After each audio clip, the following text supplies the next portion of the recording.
ऐसी कथा नहीं सुनी आती है। कल को बात कर लेना, कल इसलिए गुरु जी हमारे पहले कहते हैं कि कथा में उसके पास बैठो जिससे तुम्हारी बोलचाल ना हो। अगर सहेली के पास बैठोगी ना तो हाँ बैठो उसके पास जो तुम्हारी तरफ यूं देखे बिल्कुल, तब तो सब समझ में आएगा। अगर तुम बैठ के घर की बात चालू कर दिया तो गृह कार्य नाना जंजाल है तो समय नहीं मिलता है। समय मिला थोड़ा बहुत, ज्यादा देर बैठने की जरूरत नहीं है। मैं कह रहा हूँ तुम 10 आते हो 2 ही आओ, कोई दिक्कत नहीं है। समय से आओ और 1 घंटे के समय आधे घंटे के समय ले जाओ, फिर अपना सरक जाओ, कोई दिक्कत नहीं। लेकिन 1 घड़ी आधी घड़ी आधी में पुनियाद, 1 घंटे के समय में तो सब से बस कथा ही सुनो, बस फिर घर का ध्यान छोड़ दो। 1 घड़ी आधी घड़ी आधी में बुनियाद, तुलसी चर्चा राम की कटे कोटि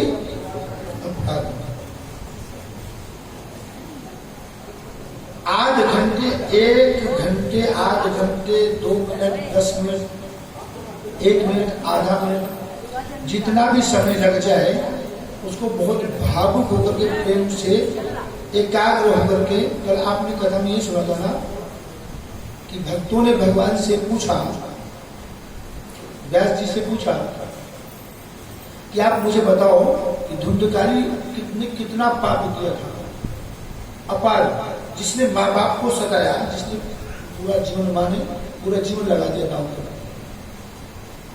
उसकी इतनी सेवा किया। और बाप तो जीते जी घर छोड़ के चला गया, और माँ तो बेचारी इतनी, ऐसी तो मिलना ही मुश्किल है। माँ इतनी कोमल होती है कि बेटा कुछ भी के आप आरती में 10 दिन की बात गाएंगे नवरात्रों में, नहीं गाते? गाते हैं ना? क्या पूत कपूत सुने हैं पर माता सुने ना। बेटा तो कपूत हो जाएगा लेकिन माँ ही होती है। उस माँ को भी इतना सताया कि आखिर में अपने प्राण प्रिय में जाकर देना पड़ा। और बाप को गोकर्ण ने समझाया कि पिताजी इस जो शरीर है नश्वर है, इस संसार ही नश्वर है। अरे कुछ समय जो बचा है ना उसको भगवान में लगा देगा, ये कोई काम नहीं आएगा। कल आपको बताया था आखिरी समय पे सब साथ छोड़ देते हैं, कोई बेटा बेटी धन दौलत सब कुछ यही ले जाता है। अरे मेरे भाई बहन, कोई आज जाता है कोई कल जाता है, आया है जो उसको जाना ही पड़ेगा, फाइनल है बिल्कुल, कोई नहीं रोक सकता। लेकिन अगर जीवा पर आपके एक बार आखिरी समय पर पहले से लोगे तो आखिरी में आएगा, आखिर में लोगे तो कभी तुमने कथा नहीं किया, कीर्तन नहीं किया, कभी सुना नहीं, आखिर में तुम्हारे मुंह से राम का नाम आ जाएगा नहीं, बंद हो जाता है। तो डॉक्टर एक ढक्कन लगा देते, क्या बोलते हैं अभी जिसके लिए बहुत किल्लत हो रही थी, क्या बोलते हैं, हाँ भाई लगा देते हैं ऑक्सीजन, ऑक्सीजन भाई इसके लिए बहुत किल्लत हो रही थी, ऑक्सीजन, जब तक ऑक्सीजन नहीं तुमने उसका उपयोग नहीं किया, अब ऑक्सीजन ढूंढ के मिलने वाली, आखिरी में ऑक्सीजन लगा दोगे, जो बोल भी रहे हो, सांस भी ले रहे हो, वो भी बंद हो जाता है, डॉक्टर ऑक्सीजन लगा देता है, सारा परिवार खड़ा रहता है, धन दौलत सब कुछ यही ऐसे देखते रह जाओ। एक दिन आंख भी बंद है, रोशनी बंद हो जाती, दिखाई नहीं देता है। तो रोशनी जाने से पहले, ऑक्सीजन लगने से पहले भगवान का नाम ले लो, जो तुम्हारा साथ देगा तुम्हारे साथ जाएगा, वरना कोई साथ देने वाला नहीं है। पिताजी को समझाया कि पिताजी चले जाओ, कुछ नहीं है यहाँ, सब कुछ वही है, कुछ ज्यादा दूर जाने की जरूरत नहीं है, घर में बैठ के भजन भगवान का कर सकते हो। कोई जरूरी है कि शांतिपूर्ण हरिद्वार चले जाओ। अरे तुम्हारे लिए आपको बताया कि काशी, मथुरा, वृंदावन, उज्जैन यही पर विराजमान है। आप जाओ तो सही, गंगा बह रही है, गोता लगा लो, ना लगाओ तुम्हारी खुशी। 5-4 दिन गंगा बहनी, फिर गंगा अपने स्थान को फिर चले जाएंगे। मेरे भाई बहन, जिसके किस्मत में है वही सुन सकता है, जिसकी किस्मत में वही बैठ सकता है, जिसकी भाग्य में, जिसकी किस्मत में है वही किसी धार्मिक अनुष्ठान में अपने यहां से कुछ योगदान कर सकता है। जिसकी किस्मत में ही नहीं है वो क्या करेगा? आप कहते कि भगवान ने किस्मत में जोड़ी, अरे भगवान का किस्मत लिखते हैं ना, इनको कहता निकाल दीजिए। भगवान किस्मत नहीं लिखते, किस्मत तो खुद अपने आप लिखते हैं, खुद ही अपनी किस्मत इंसान खुद ही लिखता है, भगवान नहीं लिखते हैं। भगवान तो उसको जन्म दे देते हैं और इशारा कर देते, बेटा कर्म करो, जैसे कर्म करोगे वैसे तुम्हारी किस्मत बनेगी। आपकी किसी घर में छोटा बच्चा हो तो जाके जैसे जो करना, आपको देखना, किसी गुड़िया बैठी है, ये छोटे बच्चे जाते हैं स्कूल में तो क्या लेके जाते हैं? पेन नहीं ले जाते हैं, स्टार्टिंग में क्या ले जाते हैं? पेंसिल, जो कच्ची होती है, उसके साथ में रबड़ लिखते हैं, इसकी लिखते हैं। और जो इनको लगता है कि गलत हो गया तो क्या करते हैं? उसको मिटा देते हैं, फिर से दोबारा उसके जो सही होता है उसको लिखते हैं। ब्रह्मा जी ने आपके भाग्य में जो किस्मत लिखा ना, वो कच्ची पेंसिल से लिख के भेज दिया कि देखो कि बेटा कुछ पढ़ा लिखा है, लिखा भी है, उसको आप देखते हैं कि हमारी किस्मत में। हमसे लोग बात पूछते, गुरु जी क्या हुआ कि जब पैदा हुआ जब से शनि की दशा चल रही है, मरते तब तक शनि की दशा चलेगी, हम क्या करेंगे? वो दूसरा साधु संत महात्मा क्या करेगा? वो तो बताएगा कि कच्ची पेंसिल से लिखा है बेटा, ले जाओ उसको रबड़ से मिटा दो। रबड़ क्या है? बोलिए, श्री कृष्ण गोविंद हरे मुरारी, बस इसी रबड़ से मिटा दीजिए। जो बच्चा रबड़ से मिटा करके अपनी मर्जी से लिखता है, जो सत्य जो सही उसको लिखता है, ऐसे आपके पास में रबड़ है, कच्ची पेंसिल से लिख दिया है, उसको मिटा दीजिए, हटा दीजिए। कर्म करो ना, सत्कर्म करोगे तो मेरे भाई बहन सब बुद्धि प्राप्त हो जाएगी, और बुद्धि से सब कुछ है। सद्बुद्धि जिसको मिल गई, सब कुछ मिल गया। इस संसार में कोई वस्तु दुर्लभ नहीं रही। सगल पदार्थ है जगमाही, कर्म ही नर पावतो। ये अपने कर्मों का तो फल है, कर्म करो, ग्रांटेड मिलेगा। और कर्म ही करोगे तो कहां से भगवान छत तोड़ के देंगे? देते हैं, लेकिन किसी किसी को देते हैं। किसको देते हैं? अजगर जानते हो, मोटा सा होता है, बिल्कुल पतला सा। अजगर करे न चाकरी, पंडित करे न काम। तो पंडित कोई काम नहीं करते हैं, तो एक ही काम करते हैं बस, क्या? अजगर करे न चाकरी, पंडित करे न काम, बैठे से भोजन मिले कहिए सीता। इनको तो फ्री मिलता है। ये 15 दिन चल रहा मामला, फिर एक जगह से निकले दूसरी जगह जयराम जी कि गुरु जी कहीं गए थे, नहीं यहीं आ रहा हूँ। 5-4 जगह निपटा देते हैं काम। देखो खा के 1.5 कुंटल के होते। अरे हम भी उसी में है क्या? गलत थोड़ी ना। बोलिए, बढ़िया चल रहा है 15 दिन, बिल्कुल 2 बजे तक उधर देखते हैं, उसके बाद इधर है नहीं फायदा। तो भगवान का भजन करोगे, क्योंकि पंडित इसलिए फ्री में खा रहा है, भगवान का भजन करता है, तो आप जबरदस्ती हम कहते थोड़ी कि बुलाओ भाई बुलाओ मुझे बुला, नहीं, जबरदस्ती और बढ़िया से बढ़िया खिलाते हैं, तो मोटे नहीं होंगे और क्या होंगे।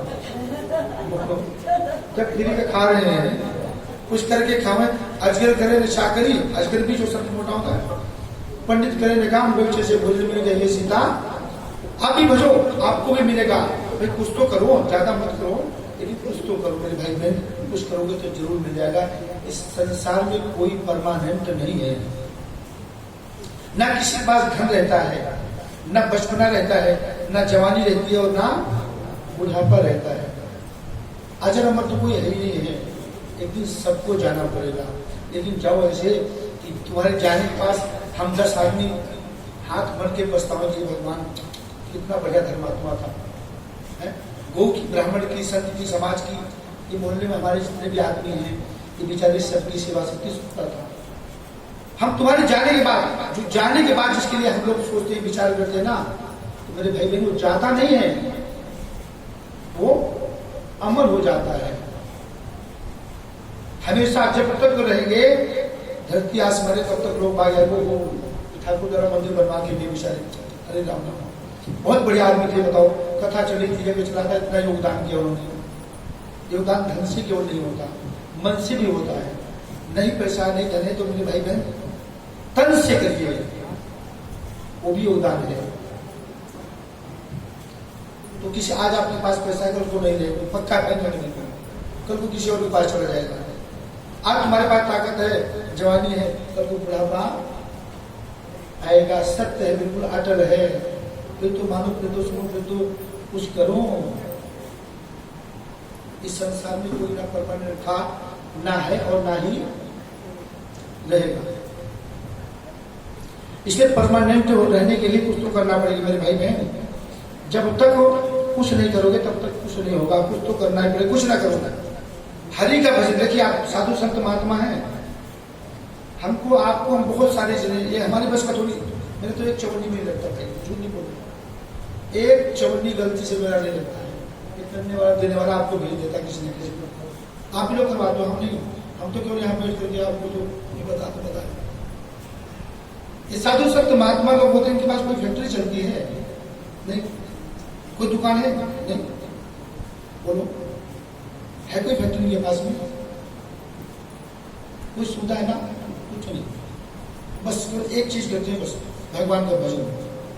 आपको इस कथा को करवाने के लिए महीनों से पहले सोचना पड़ा, इसकी व्यवस्था करनी, इसकी व्यवस्था करनी, इसके इतने पैसे, इसके इतने पैसे, एक महीने पहले शादी विवाह करते हो, साल भर पहले जो है व्यवस्था बनानी चालू हो जाती है। लेकिन संत महात्मा जो है सोचते नहीं। मैं आपको एक उदाहरण दे रहा हूँ, जो आपके हनुमत धाम जो बना हुआ है, हनुमत धाम कैसे बना मालूम है? 2 महात्मा बैठे थे कहीं पर, वो विचार कर रहे थे कि हनुमान जी का कोई बढ़िया सा मंदिर बन जाता तो ठीक था। तो मेरे भाई बहन, जब दान करने का मन करेगा तो तुरंत कर डालो, इस हाथ से करो, इसको बताओ मत। अगर बता दोगे ये करने नहीं देगा। दूसरे का कि अगर मंदिर बनवाने की इच्छा होगी तो देर किस बात की है, सोचो मत, उठो चलो। दूसरे संत ने कहा कि अगर तुमको धार्मिक कार्य कुछ करना है, दान पुण्य करना है, तीर्थ करना है, व्रत करना है, तो पूछो मत, पूछने से पूछ लग जाएगी, फिर नहीं कर पाओगे, कर डालो बस। चलो, दोनों महात्मा उठे और संसार ले रखा था, जाकर वहीं पर जिसे हम आप लोग नाग नागों की पूजा करते हैं, वो जाकर के जैसे ही अपना संसार लगाया और उसके बाद में एक तार लपेट करके नाग नागिन का जोड़ा रख करके जय हनुमान जी की नाम बोल दिया, बोली बजरंगबली महाराज की। उस दिन से आज तक हनुमत धाम का काम बंद ही नहीं हुआ, परमानेंट कंटिन्यू चलता रहता है। सोचा देखो कितना सुंदर बनाया है हनुमत धाम। उस दिन से आज तक परमानेंट काम चलता रहता है, काम वहां बंद ही नहीं होता। भगवान की कितनी बड़ी कृपा है। उनके पास कोई फैक्ट्री नहीं, कोई कुछ नहीं। ये आप लोगों को भगवान प्रेरित करता है, हम लोग आपको समझाते हैं, बताते हैं सेठ जी आप इसी योग्य हैं, आप करिए।